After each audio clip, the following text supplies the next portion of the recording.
It's time to update our rest of season rankings for fantasy football. Do us a favor. If you enjoy this video every week, drop a like and make sure you subscribe, especially for our editing team who does a great job with these videos. But we'll start with running back here. And all three of these guys, like, I don't know who to put as my running back one. I have no idea. And it's a good problem to have, because if you have one of Christian McCaffrey, Jonathan Taylor, or Bijan Robinson on your team, you are feeling very good about yourself. And if you're a genius like Sal Vetri, then you have two of these guys on your team. Wow, that's really kind of you. Isn't it really kind of me to say that? Big shout out to Sal, who is one of the smartest guys I know. Has two of these guys on his team. If you have one of these guys on your team, you have a bona fide RB1 on your team. Guys that could win you a league, and so you are doing extremely well. All three of these guys, we have them 1A, 1B, 1C, killing it this year. They all look really good so far. Yeah, and the A tier, not too far behind with Jahmyr Gibbs up top. He's obviously just going to be a tier down because any given week you always have Montgomery potentially, vulturing a touchdown here or there. Gibbs had a lackluster week against Kansas City, which was a pretty tough matchup, but against Tampa heading into this week and then the bye and then the matchups after that, Minnesota, Washington, Philly, he's going to be fine long term. He is the running back 8 on the season. We expect him to finish as a top 6 running back, no problem. Then we got James Cook, who has also kind of been slow the last couple of weeks, single digits, and it's because he's kind of regressed back to the mean with having no touchdowns for 2 straight weeks when he had a nice touchdown run to start the season. Still has explosive upside, productive upside any given week. Once Buffalo gets out of this rut, he should be fine. Achane had a 30-plus point week this week. He's got great receiving upside. He's just in a really bad offense. Josh Jacobs, he's touchdown and 20-plus points, or no touchdown and 12 to 15 points. But that offense is run through him. He's like the motor of the Green Bay Packers offense. So as long as Jacobs is healthy, he's going to be fine. And then we have Saquon Barkley, who has also been disappointing. Honestly, just a number of these guys that could be S-tier caliber have just been underwhelming for the last few weeks. A good number of them: Saquon, James Cook, and Gibbs. And Saquon is he's kind of the product of an offense that can't really figure it out right now. And hopefully they do long term, but we just don't know when that's going to happen necessarily to raise his ceiling. He's always going to get a crazy amount of volume. They just need to look better as a whole, and he needs to be more efficient with his usage. Ashton Ginty had another solid game this week. Another double-digit points game, but I think he projects really well the rest of the season now that he's taking snaps standing straight up like Michael Myers again. 16 points on 23 attempts. He continues to be a workhorse back in that offense. And so even though it's not the best offense, we are going to be pretty aggressive ranking at the top of the B tier. Javonte Williams with the slow week. We had him as a buy low. We're still very confident in Javonte. He's still the running back 3 on the season. And realistically, he's going to have some weeks like this, but most weeks he's going to be dropping 15 plus points pretty easily. Cam Scatterboo, we've moved up. He's our running back 12 at this point. Actually, I think he's our running back 11. Him and Bucky are kind of tied there. Look, with Scatterboo, I don't know what people are missing with this guy. We have him ranked on average 4 spots higher than the other creators. But since Scatterboo has been playing, first of all, he's the running back 10, and he missed the first game. So, yeah, 24, 13, 14, and 31 points in the last 4 games. If you have Cam Scatterboo, this offense is running through him. It's an offense that looks a little bit better now with Jackson Dart at the helm. I don't know what there is that we're missing about this. Bucky Irving, look, Bucky's easily probably the top guy in this tier when he's healthy. The problem is he's going to miss this week and probably, or maybe a week after this as well. And so you have to kind of dock him for that. But Bucky, when he was on the field and getting all the work this year, was extremely productive. And so we hope to have him back soon. And then Kyron Williams. Kyron has been very consistent the last 2 weeks since I traded him off of my Vlog League team, which is so convenient. But 16 points. He did have a touchdown in the win against Baltimore. More back down to earth in terms of his receiving volume from 10 targets to 2 targets this week, and so that's kind of what we expected. But he still does project very well. His bye week's coming up in 2 weeks. He is still performing with the best of them. He's the running back 9 so far on the year. Then at the top of the C tier, we've got Quinshawn, who had a tough week in a matchup against Pittsburgh, where he only had 12 carries, which was a lot less than what we'd seen the previous 3 weeks. I moved him down to 15. I think Avery still has him at 13, which I can't argue against. As an owner of Quinshawn, I do question this situation and their ability to provide consistent enough offense for him to be consistently productive. He does have Miami and New England the next 2 weeks, though. Miami has a really poor run defense, so hopefully he can kind of bounce back and have a good week. But after New England, you have the bye, and then the Jets, Baltimore, etc. So kind of a mixed bag there in terms of run defense matchups. But we'll see if Cleveland can show any signs of life in the near future, or it might be rough for everyone in that offense, including including Quinshawn. Then we've got Derrick Henry, who finally had like 20 plus carries and looked really good, really efficient with that usage. He just couldn't find the end zone this week. So hopefully he can find the end zone and get this volume after the bye week once Lamar comes back. But again, until we see it happen consistently over multiple weeks with Lamar back healthy in this offense with Derrick Henry, he'll probably remain in the C tier, as well as Travis Etienne, whose volume has kind of been what it has been all season. And very similar to a lot of these other guys, if he doesn't get a touchdown, he's probably going to be like upper single digits, maybe get past like 10 points. But this is a situation that's very interesting with BTJ potentially on the up. And you just never know with Trevor Lawrence if he's going to have a great day passing or if they're going to have to establish the run with Travis Etienne. We'll see if he can pick it up. And then Breece Hall and Omarion Hampton. Breece in just another terrible situation. You never know when he's going to do just absolutely nothing with 20 carries or have like 15 plus points with 20 carries. And now with no Garrett Wilson, that takes away a whole nother dimension of that offense that they barely had to begin with because Fields is so bad as a passer that now like they're going to be so predictable with Garrett Wilson out the next couple of weeks. I don't know what Breece Hall is going to be able to do.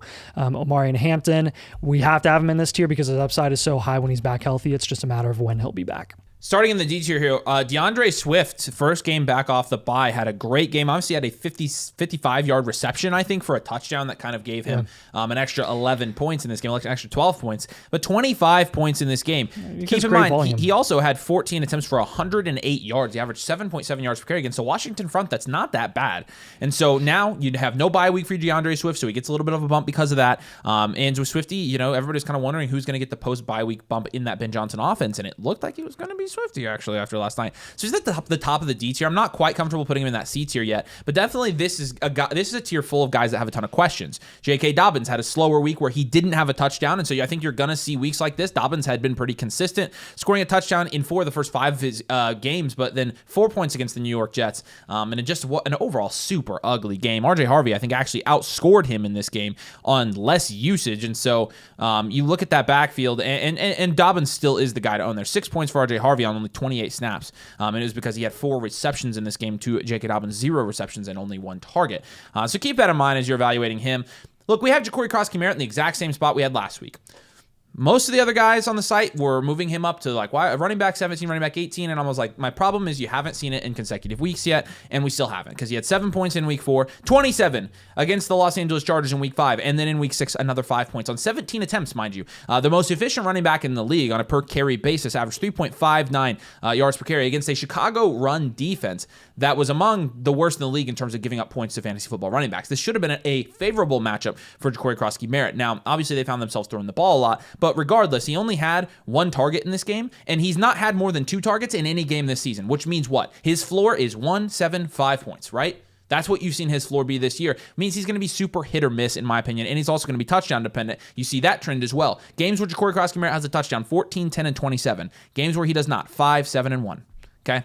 It's going to be volatile. That's the question you have with Ja'Cory Cross-Kemerritt. Alvin Kamara is not really volatile. He's just scoring 10 to 15 points a game rather than 15 to 20, which is a pretty big dip considering where you drafted Alvin Kamara this year. 12 points against New England. He did have 5 targets. We've seen 5, 6, and 5 targets in the last 3 games, but it's nothing compared to the 9, 8, 8, 7, 11 targets and stretches we saw last year.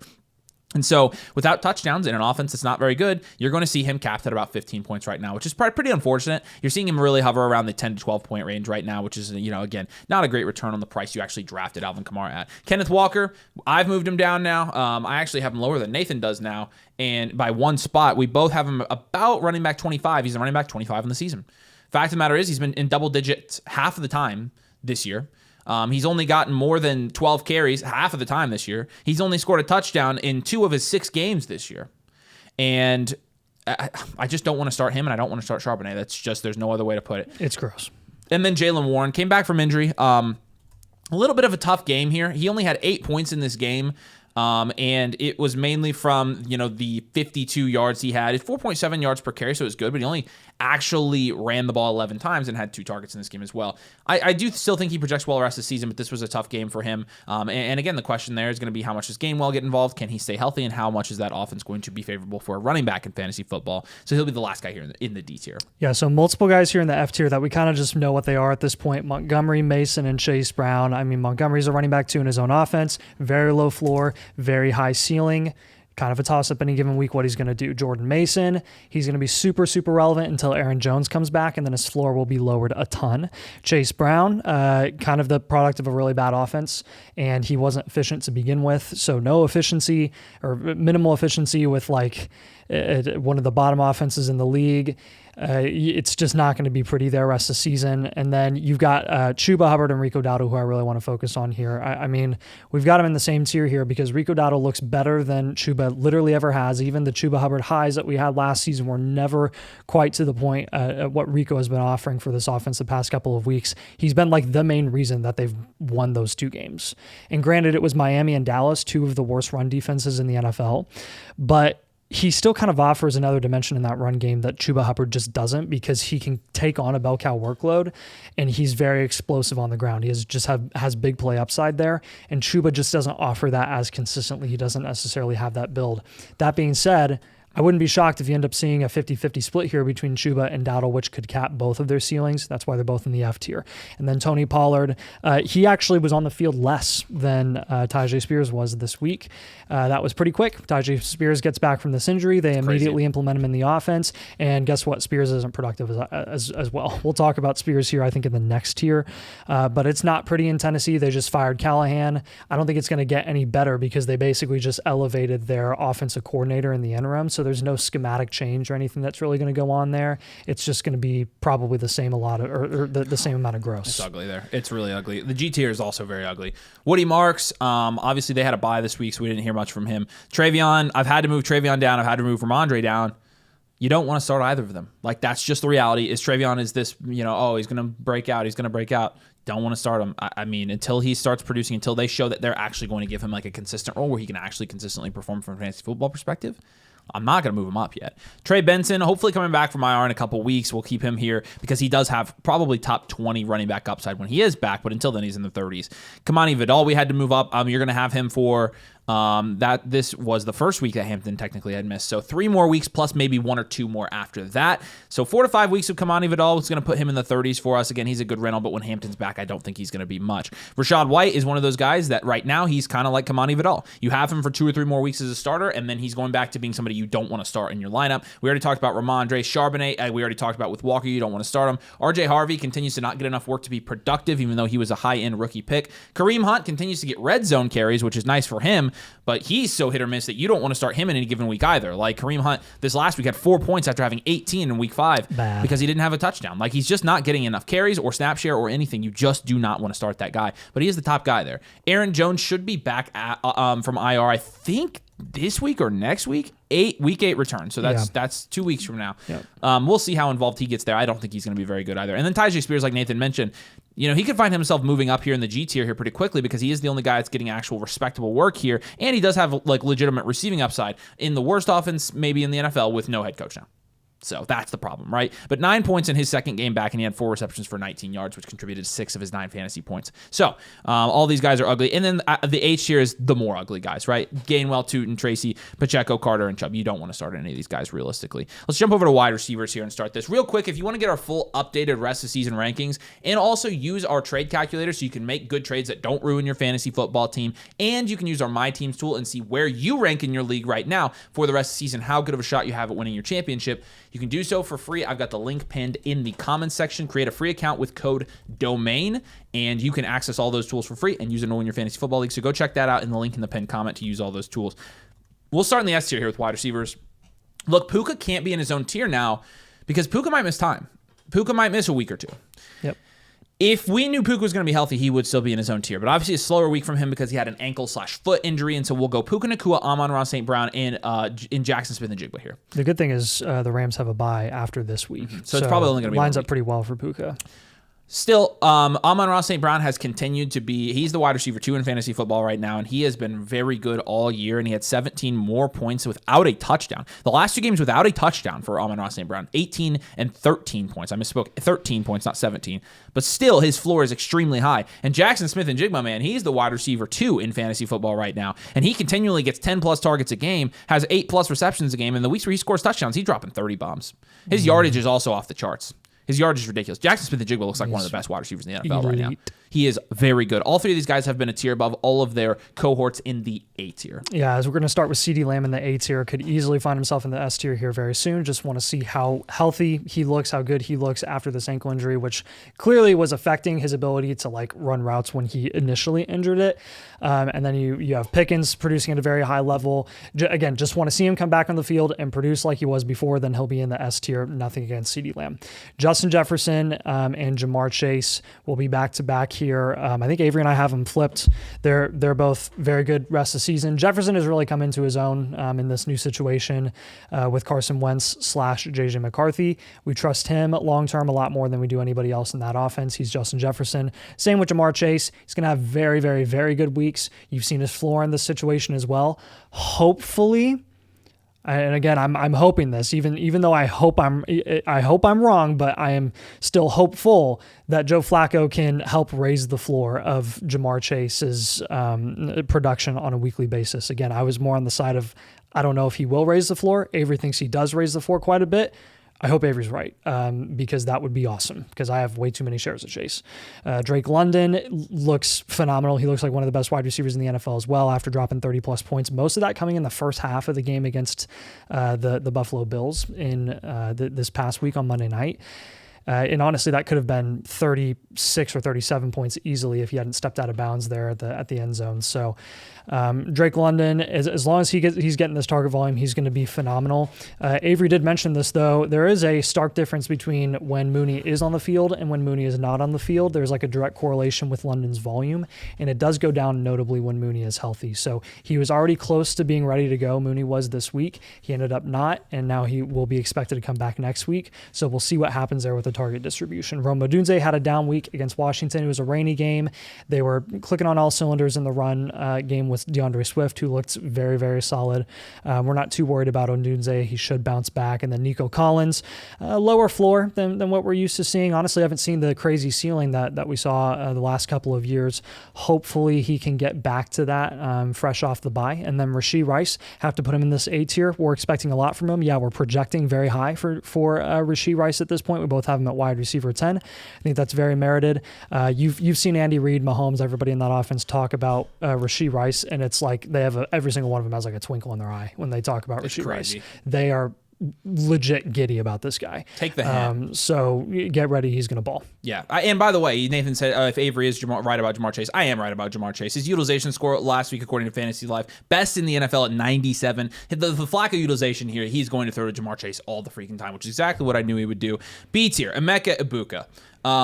It's tough because he should be in the A tier, but he's having the MRI. I think today is when he's having it. So we actually don't know at the time of recording this video. Yeah, we're recording this Tuesday. He's having the MRI today. We'll see. It doesn't look particularly good. I think he could be out until at least week 10 with the hamstring injury, one that he's already kind of been favoring this season. So it's kind of bad.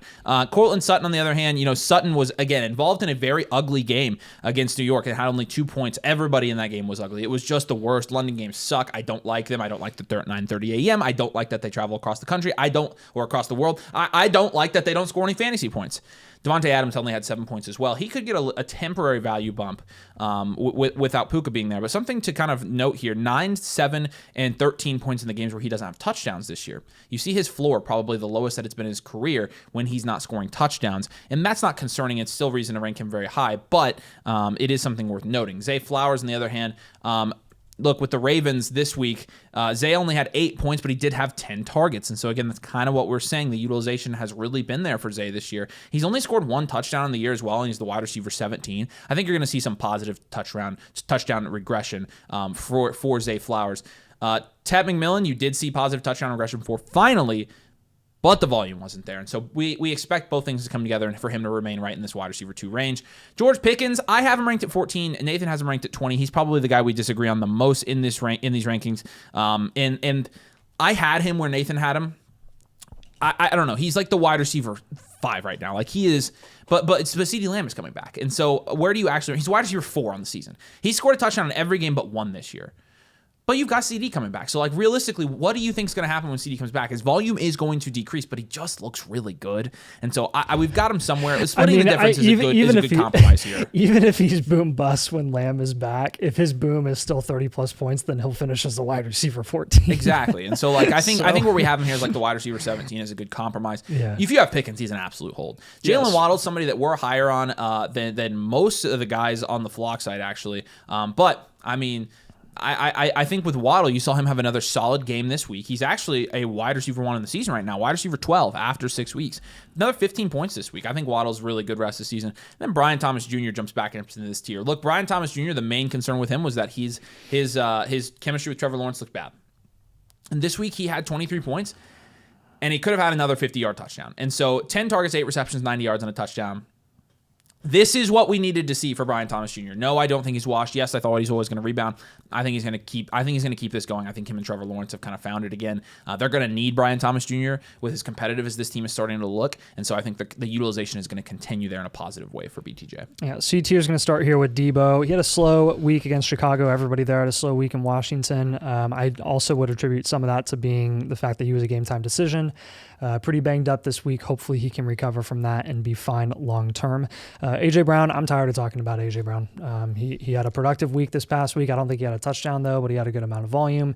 He has high upside with whatever volume he ends up getting any given week. He's boom bust to a lesser degree. He's like a worse version of George Pickens right now, honestly. That's what he is. Xavier Worthy is also going to be here. I do not think that Worthy and Rashee Rice are mutually exclusive assets. I don't think that Xavier Worthy caps Rashee Rice's ceiling. Those of you who believe that are literally just coping.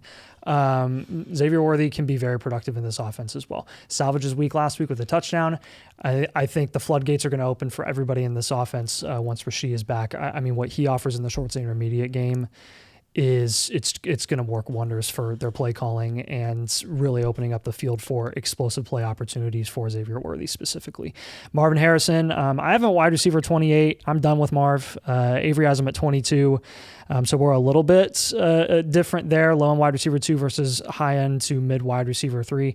Part of it is I moved Marv down because he is going to miss a game, and then he got the bye week because of the concussions. So that's a little bit of a knock on him. But look, this is not Marv's fault. For a guy that's watched plenty of Marv this year, like, the drops were disappointing earlier in the season. He kind of got over that. He's looking really solid. And Kyler just is so mid, it's not even funny. I legit would prefer Jacoby Brissett long-term over Kyler in that offense, and we're not going to get that. DK Metcalf, just continuing to be productive. It took him a little bit of time, but he's starting to really connect consistently with Aaron Rodgers, which is nice to see. 9 targets, which was more than we'd ever seen in the first month of the season for the Steelers. And DK, hopefully he can kind of maintain that target volume. He's got a good lineup here over the next few weeks with Cincinnati, Green Bay secondary, and then Indy. I think DK could have a really nice solid stretch here. Then we got Chris Olave, just consistent volume across the board, always just in a bad offense. And then Devonta Smith, very similar to A.J. Brown. I think they deserve to share the same tier at this point. I mean, Devonta Smith has had more productive games than A.J. Brown, and vice versa. All year long, you never really know who's going to be the top option there in terms of fantasy production any given week. And then QJ and Ladd McConkey will now be in the same tier here. You could give the nod to Ladd McConkey long term. I wouldn't have an issue with it if you really wanted to. Ladd, I think, is more talented. QJ is on the up, but he's been banged up. So hopefully he can get over this hamstring and be more productive. I think we'll learn a lot this week against a cooked Colts secondary, where both of these guys honestly could be productive. Yeah, moving down to the next tier, it's a little baby tier here. Michael Pittman had a slow week, but he still is in a great offense and has high touchdown upside every single week. So we're going to continue to rank him here as a mid wide receiver 3. Mike Evans, kind of the same thing. Nathan and I actually disagree on Mike Evans by 14 spots. He has him wide receiver 23. I have him wide receiver 37. Okay. I don't think Mike Evans is going to be back to week 10, so that's why I'm ranking there. Oh, really? Yeah. Oh, they didn't put him on IR. Team hopeful will practice this week. Maybe he's going to be back. I don't know. Yeah, that's why they didn't put him on every IR. update I've seen though has said so. Honestly, I'd have to move him up even more than this. I think because there's no Ibuka and Godwin's been injured. I was going to say because now that you don't have Ibuka, the reason I was ranking him lower was because of Ibuka and because he was hurt. But if you don't have those two things, I obviously would rank him much higher. Now, I probably wouldn't go 23. I'd probably put him more at the late 20s. But still, so a little bit higher than where I have him now. So another thing too that I don't know if you know about, but Chris Godwin, they already announced him out for the Monday night game. Yeah, I did know that. Like already, So which means he's probably going to miss even more time than this. Yeah, and so it's probably just going to be Evans there. But rest of the season, I mean, Ibuka's coming back. And so, like, I'm thinking about the playoffs as well. Mike Evans still has a pretty high re-injury risk, and Ibuka is going to be back. And when Ibuka's back, I think he's the number one wide receiver in this offense, to be honest with you. And so I would definitely is. I would still rank him, like, I would move him up and rank him, like, in the high 30s, low 20s, and it would bump his average up maybe to the next tier. So a little bit of real-time discussion on Mike Evans there. J-Mo had a good game. Is only one of his only good games against the season. I play him in the Flock League and he goes off. Whatever, it's fine. I wasn't mad. Definitely didn't say mean things about him. But here's the thing: we've been telling you all year that with Jameson Williams, he's gonna have these games, and then he's gonna have games where he has 0. And then he's going to have a game where he has 1. And he's just so hit or miss. I'm really glad he had a good game. 18 points against the Kansas City Chiefs. He had 7 targets, 6 receptions. But he's had games of 4, 3, and 1 target this year as well. And it's just going to be hit or miss for J-Mo. You just got to try to guess when the hits are. And then T. Higgins. I moved T. Higgins back up my rankings a little bit here to wide receiver 30. Just because T. Higgins, 8 targets. With Joe Flacco at the helm. 11.2 points is not his season high, but without a touchdown, he had the season high in receptions in 5 receptions, which is a very good sign for T. Higgins. Because he really did never get it going with Joe Burrow in game 1, and then Joe Burrow got hurt, and then since then he has not been able to haul any of the passes that have come his way. He's kind of just gotten these garbage targets from Jake Browning. Flacco is better at getting T. Higgins the ball. Like, T. Higgins was getting a lot more catchable targets in this game. He got tackled right at the goal line too. He almost had 17. Yes. So I did move T up. He's the last guy in this tier, but he's actually looking to project a little bit better now with Flacco as his quarterback. Terry McLaurin at the top of the F tier. When's he going to be back healthy? I don't know. What's he going to look like? I don't know. He's never had a elite amount of target volume, no matter who's been quarterback in that situation ever. He's just kind of that type of skill set of a wide receiver. He can have a really great week any given week. He can be really, really disappointing. And again, he's not healthy right now. So when's he going to be back? Like, seriously, that's why he's going to be in the F tier. Hopefully this week. But he's playing the Cowboys too. He's going to have 25 this week against Cowboys. I hope so. That'd be great. Ricky Pearsall also going to be here. He's also another guy that's been banged up, injured. Don't know when he's going to be back. Hopefully this week for him as well. But with Kittle coming back healthy, expected to be back this week, you just don't know what that target distribution is going to look like there long term. Stephon Diggs, very boom bust. Kendrick Bourne this week or this past week. It was Diggs the 2 weeks before that. You just never know with the Patriots wide receiver room. It's kind of going to be volatile. I would expect rest of the season. Jordan Addison. Honestly, we would both be higher on Jordan Addison if J.J. McCarthy wasn't looming, a J.J. McCarthy return at least. I mean, that target volume is cut in half once McCarthy is back in and playing. That's why I have Jefferson Buller Chase, by the way. Yeah, I think that's fair. The Carson bench experience, as shaky as he is as a true quarterback, does provide way more volume for both of these guys. And it was still, even with once it was difficult to watch Addison in those games because he had to salvage his days both weeks with like last second touchdowns or last second big plays. Keenan Allen continues to move down our rankings. He's looking to potentially be the 3 there. And then Chris Godwin, banged up, don't know when he's going to be back healthy. They already declared him out for this week, like on, what was it, Sunday night or something, past Sunday night. So, I mean, he could miss a significant amount of time here. Bad. Don't draft injured players. Super duper sucks. All right, starting in the G tier here with Jacoby Myers. It's unfortunate, man. It's unfortunate. We again, I mentioned this. It's just funny how this works. We got so much crap after week 2 and not ranking him higher, and we ranked him higher, and he's not done anything since. Like, legit done nothing. With no Bowers there, by the way. Not sure. Trey Tucker is their number one I have guy. Trey Tucker, I think, ranked in the same tier here, right? I have Jacoby at 35. Okay, not quite. But I do have Trey Tucker at 48. You have him at 79. Yeah, I just haven't moved him up. So, oops. You could put Trey Tucker in here. Yeah, I was going to say, I think you kind of have to because he's been, I think, outproducing. I think so. Jacoby Myers, wide receiver 35 on the season. Trey Tucker, wide receiver 10. So put Trey Tucker in this. He had a 40-point game that's kind of skewing that, but even the last 2 games, 11 and 12 points compared to Jacoby Myers 7 and 7 points. It's flexible. 6 and 5 targets compared to 6 and 4 targets. Tucker's been fine. We'll put him in this tier as well, I think. But it kind of sucks. Jacoby, can't really explain why he hasn't done anything. DJ Moore, man, it's just so mid. He's the wide receiver 51 on the year, man. And he's had a bye week, but like he's just bad. There's like no he's volume just there not good. for Like him. he's not okay, he's not bad. There's no volume. That's a better way to put it. Khalil Shakir is very hit or miss. He should have had a good game with the game script in the Monday night game and had 6 points. So we're kind of disappointed in that. Josh Downs continues to rise up these rankings after we had Josh Downs, somebody we really liked at the beginning of the season. Wide receiver 44 now in the year. And you see the production slowly ticking up in that offense. The problem is, again, he's only on the field for about 50% of snaps. Like, so he had a touchdown in this last game, and he's been getting the target volume in some of the other games, but there are games where he's not going to have either of those, and he is going to have a pretty low floor at this point because he's only on the field for 50% of the snaps. He's not, I don't think he's on the field for like many of the 1 or 2 wide receiver sets at this point. You do not feel great flexing Josh Downs. No. Not with the way JT's playing. But right I do now. think he's higher upside than a lot of all these other guys. Now, Wan'Dale Robinson's a guy that Nathan just traded for in the Flock League that you actually do feel okay flexing, I think.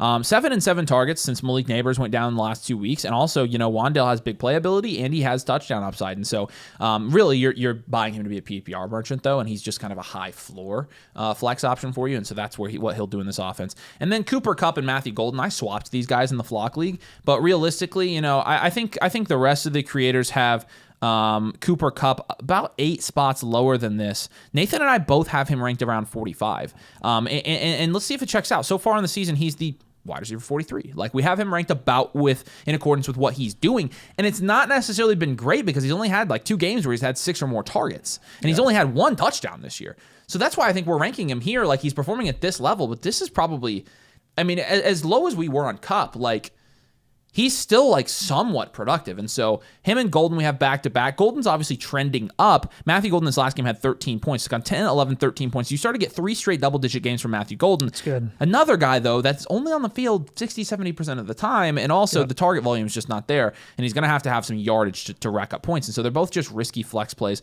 but they're going to be the last guys here in the G tier. And then the A tier, let me just finish it out here. Juwan Jennings, he's got to stay healthy. Calvin Ridley, we moved down because of the hamstring. Keon Coleman didn't produce in a game strip where he should have. Darnell Mooney has been hurt. Rashid Shaheed, you could put him higher on this list as well. I have him about 9 spots higher than Nathan because Shaheed's quietly like the wide receiver 28 on the season.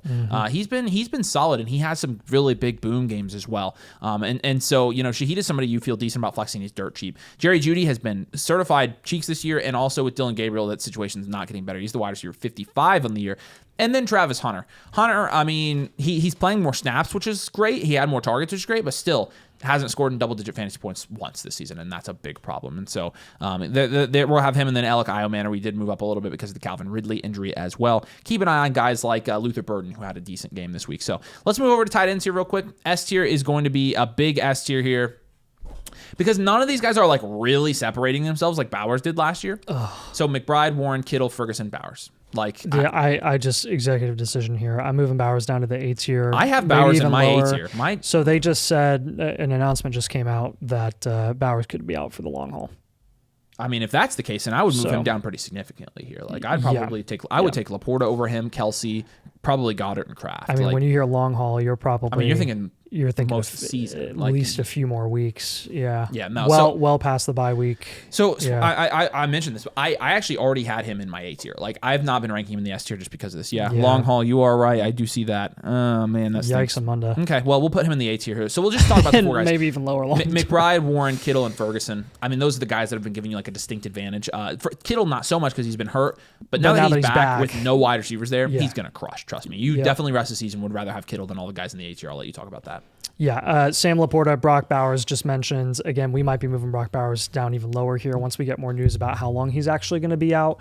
But yeah, that one's TBD. Sam Laporta has had some pretty productive days the last couple of weeks against Kansas City. He had 16 points, 20 points against Cincinnati, but before that, for 3 straight weeks in the single digits. Quite literally, Sam Laporta is touchdown or bust here because the volume never goes up. He is explosive with his volume. He does have high upside with his volume. Like, for any given catch that he gets, he could have 20, 30 yards. But again, you are relying for a big day with Sam Laporta. You are relying on a touchdown, and that's what he's been able to do the last couple of weeks. Hopefully he can continue this against Tampa Bay. But again, he is better and does provide an advantage compared to the other tight ends that we're going to have in the B tier. Also in this A tier, we're going to have Kelsey, who I think has been decently productive to start the season, and I think that will continue with the way that Mahomes is playing right now. And Rashee Rice coming back, hopefully that just helps open up space for Travis Kelce. He can find some soft spots in the zone and just kind of be a PPR merchant like he's been for so long in Kansas City. Tucker Kraft, not going to get near as much volume as anybody else in this tier. Very similar to Laporta, honestly, but in not as great of an offense, which is why we have him ranked a little bit lower, but he does have high upside. And then Dallas Goedert, again, been a product of a ridiculous amount of like unprecedented touchdown volume at the moment. But if that continues and they continue to utilize him that way in the red zone, it's been working for him. Maybe not for that offense as a whole, but he's been like the only bright spot of their offense consistently, while Philly has been struggling through the first 6 weeks offensively. So hopefully this can continue for Goddard. He is a great true NFL tight end. It just doesn't always translate to production, but it is this year. So I want to give him credit. Dalton Kincaid as well, with Josh Allen there. He's been getting a good amount of volume consistently this season.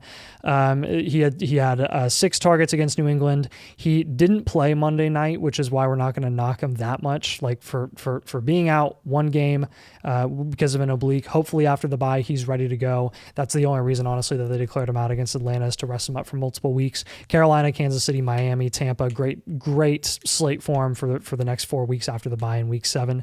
And then I'll just close out the B and the C tier. You got a ton of guys here that are streamable. Pitts, Fannin, Henry, Hawkinson, and Njoku. Any one of those guys we're totally cool with. Zach Ertz finally coming on with Daniels now again, which is nice to see. Waller is touchdown or bust. Mark Andrews is touchdown or bust. C tier, just guys that you're even less comfortable with.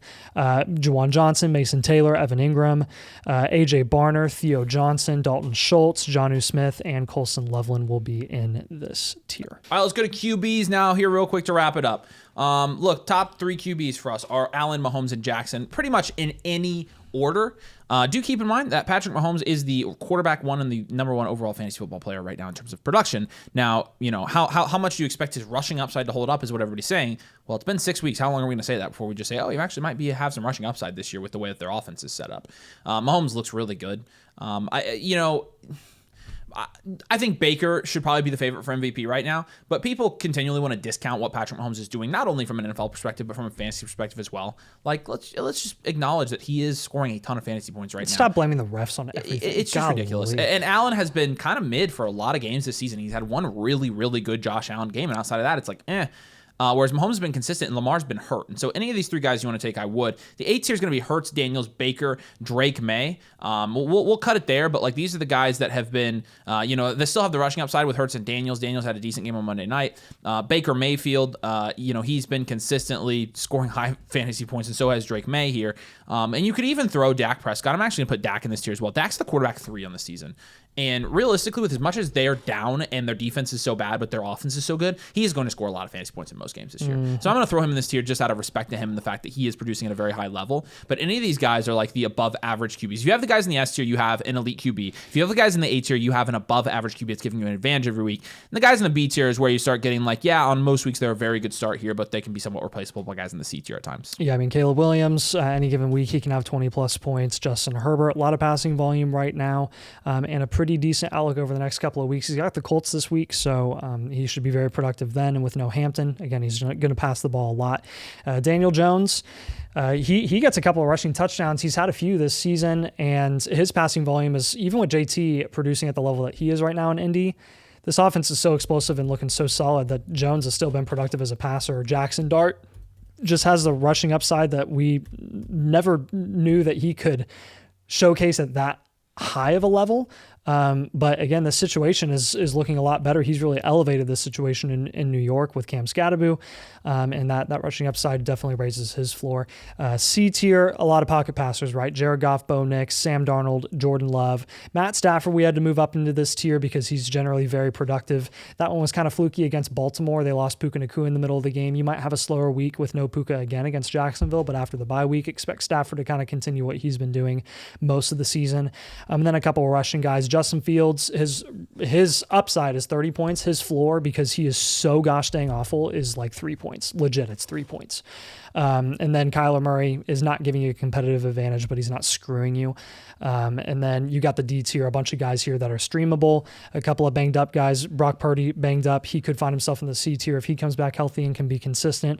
But Penix, Lawrence, Stroud, Geno, Tua, et cetera, et cetera. Nobody here really you're comfortable starting any given week. So again, if you enjoy the video, make sure you drop a like, make sure you subscribe. Again, you can get our full up-to-date rest of season rankings, plus you can get a trade calculator, my team tool you can use for free, a bunch of other free stuff over on the site. I've got the link in the pinned comment. All you have to do is create an account with code domain. Don't have to pay anything. You just have to have an account, and then you can use all this stuff. So go use it when you're fantasy league. We appreciate you guys. We'll have your running back and your wide receiver matchup videos out tomorrow to help you set your lineups. Thanks for watching. We'll see you here soon.